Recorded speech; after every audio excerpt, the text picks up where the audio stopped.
guys, TheMerryGamer here, and welcome back to another episode of Prison Architect. And as you can see, we have expanded our territories and have almost finished the second Supermax area. So today's episode isn't going to be much. It's actually going to be probably another short one, just because the way the game flows at the moment, like with super fast, it doesn't really go.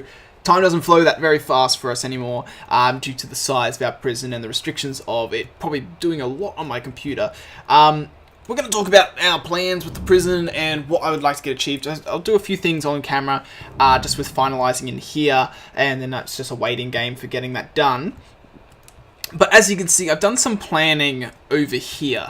So I want by the end of next episode to have this done on both sides. So today's episode, as I said, is just going to kind of be like a fill-in sort of episode to let you know whilst I try and get this area finalized, as well as the fact that I'm going to start pushing to getting more Supermax prisoners by converting these max security prisoners into Supermax, as well as converting all our snitches, ex-law enforcement, all that into our 60 protective custody sort of area, because originally I wasn't really sure what I was going to do with it. I was talking about how I would turn that into maybe death row in the future.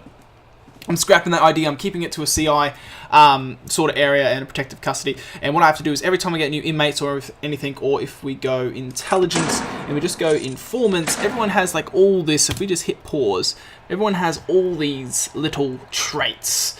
So the question marks mean that obviously we don't know. A lot of them obviously are gang members and that, but eventually you find the occasional one that is ex-law enforcement or a snitch. We actually just had one die recently. He was actually he was like one of the legendary characters. He was a gang member, but he was also a snitch as well. He'd be like the perfect snitch as well, and I think he was actually like one of like the second in charges as well. But that being said, yeah, I don't think I have any snitches that I am aware of in the prison at the current moment, so that is probably a good thing.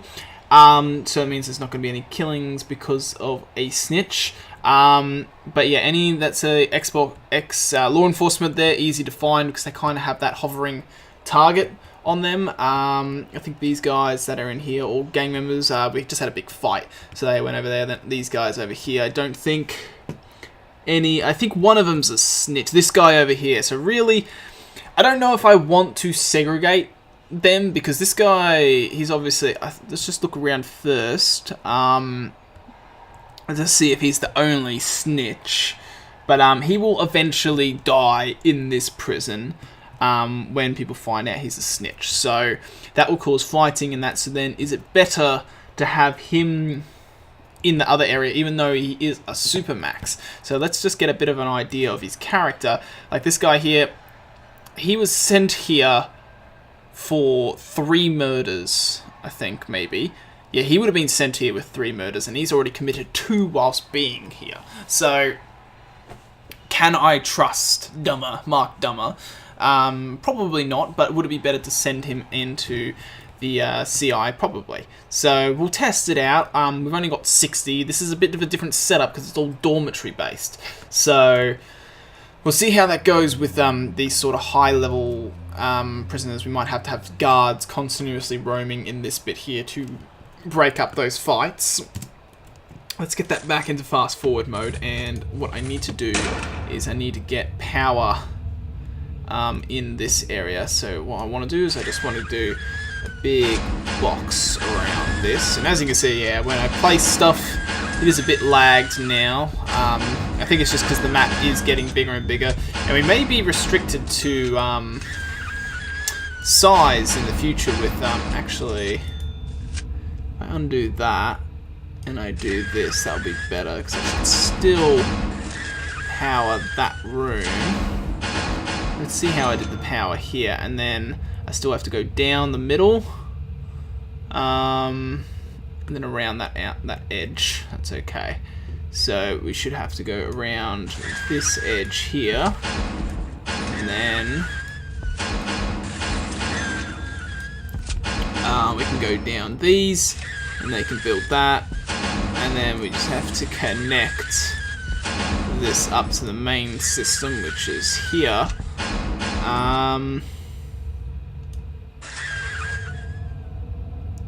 Where should we do it, or should we literally just go like this. Maybe I'll just do it like that. Oh, auto-saving. That's going to lag it a tiny bit. Come on, do your save. And yeah, as you can see, the money is a tiny bit low at the moment. It's been normally sitting up a bit higher, but that is because we did spend a whole bunch of money, because I did just expand all this land. I bought all the land around us because I actually have some plans to decorating the outside. So we're going to keep this all field-based. We're going to have like road and kind of like a forest around the prison.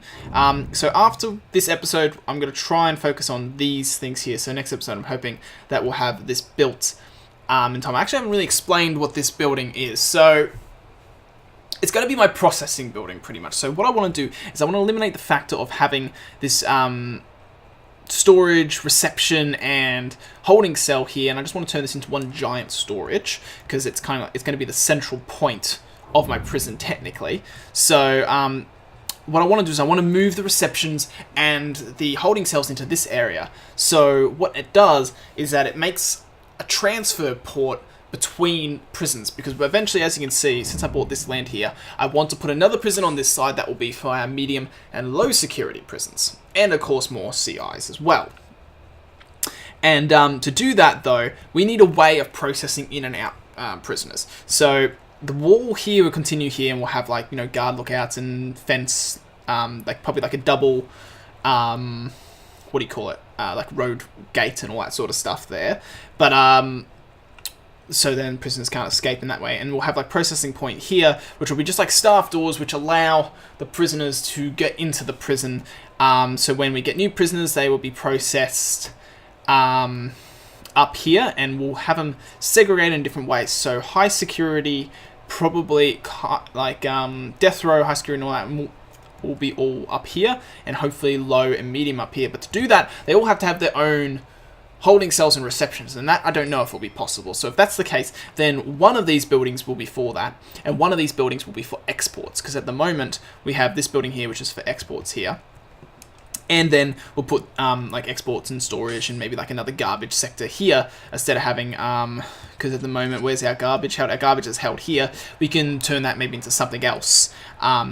Maybe turn that into like another security building or another staff room or something, and then like exports and garbage and more storage could be here, and then one other side can have like, you know, the reception and the holding cells and all that over there with its own power supply and that. So it makes the transition for prisoners much easier, and yeah, so then it means that this will be like the main contact point as well for, say, when a prisoner that's in low security is going to go into medium, then medium up into high, so then they'll be just able to walk back through this building and dumped into here, and then if they ever get worse and worse and then they go to max, which is very rare to go from low all the way up to max, then you know, there's a way of transferring them. So that's the plan, that's the idea, and that's what we're going to go for. But that's why it's kind of like the episodes are kind of a bit hard to do now, because this whole time we've been talking, like this episode's been going for about 9-8 minutes or so, and all these pipelines that I placed, I did like all the single pipes for the toilets. I've placed all of them for here. Before recording, they've only done one room. They're still trying to place all this. They still haven't even placed the electrics for here. I still need to do the hot water in here as well. It takes so long for them to build and place stuff now that it's a bit of a nuisance, actually. It's actually really, really annoying. If you're wondering why I have the paramedics here, it's because we were having the issue of a virus outbreak. There's only 22 prisoners that are sick now, so I'm trying to slowly condense the people who are sick by just keeping them there and their main walkways and all that sort of stuff. But yeah, that's pretty much everything I wanted to talk about in this episode, so I'm hoping by the start of next episode I'll at least have these buildings built.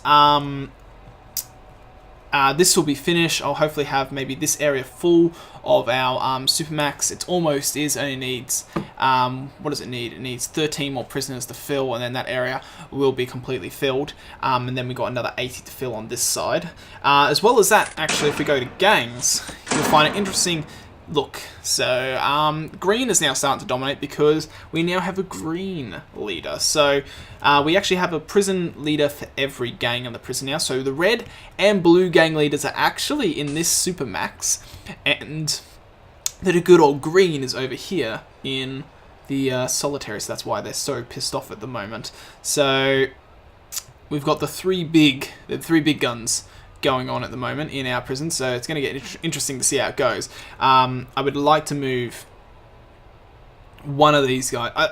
It's good to kind of keep these guys separated, but we'll see how we go with just trying to keep everything in order. But as I said, this episode was only going to be short. I would like to have a very nicely decorated outside as well, like maybe like a gravel road or something where we'll have dog patrols going on. I would like to have some sniper towers, a chain link fence around the edge, some like trees and field and all that sort of stuff to kind of make it look like this isn't just the border of the prison, that we actually have a finalized border as well. And it makes it easier for when the prisoners escape, because if I have this chain link fence all the way around and they try and run away, then they're just going to have to follow that fence line, which will lead to another drive-through point where hopefully the snipers will catch them, and then we'll never have an escape. Even though since we have started this season, we have not yet had one escape. If we go here, yep, 0 escapes. We've had a lot of deaths, but no escapes, which is really good to know. So that's good. But anyway, as I said, next episode, we will try and get a few more things. I would like to get some more land board. I need to probably overflow the prison to get some more money flow and fire a whole bunch of people so I can get my numbers back up, because that's always the way I get the money, is that I pretty much just overflow the prison, keep them all in the good old like holding cells and all that sort of stuff, and then I fire pretty much like half my guards and all my workmen, and it allows you to get a lot of income very quickly. So that's probably what I'm going to have to do. So anyway, guys, that's going to be it for this episode. So, as usual, thank you all for watching. Hope you have an awesome day, and I'll catch you guys in the next one. So see you later, guys.